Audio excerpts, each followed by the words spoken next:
Hi everyone, let's look at how the apostles are represented in art. For centuries, artists have used symbols like a sword, a book, a staff to help viewers recognize which apostle they're looking at. By the end of this video, you'll be able to identify several of them at a glance by just noticing a few small details. Many of these symbols are tied to how they lived and died. Different religious traditions, over time, develop a variety of points of recognition. For example, when someone mentions Carthage Jail, those familiar with Latter-day Saint history immediately think of the assassination of Joseph Smith. One single reference can bring an entire story into focus. In visual art, a single object functions the same way. Let's start with Peter. He was crucified upside down, and in art, he's almost always shown with keys, symbolizing the keys of the kingdom.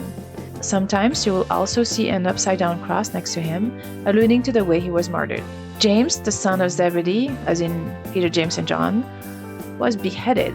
Artists portray him as a pilgrim, often with a wide-brimmed hat, a staff, or a scalloped shell. John's symbols are the eagle from the book of Revelation, and sometimes a chalice with a serpent, referring to the legend of poison leaving the cup that he was poisoned with. Artists also show him as a young man often. Thomas is known for touching the wounds of Christ after his resurrection. He's often shown with a T-square, symbolizing his role in building up the church, and sometimes with a sword, the instrument of his martyrdom.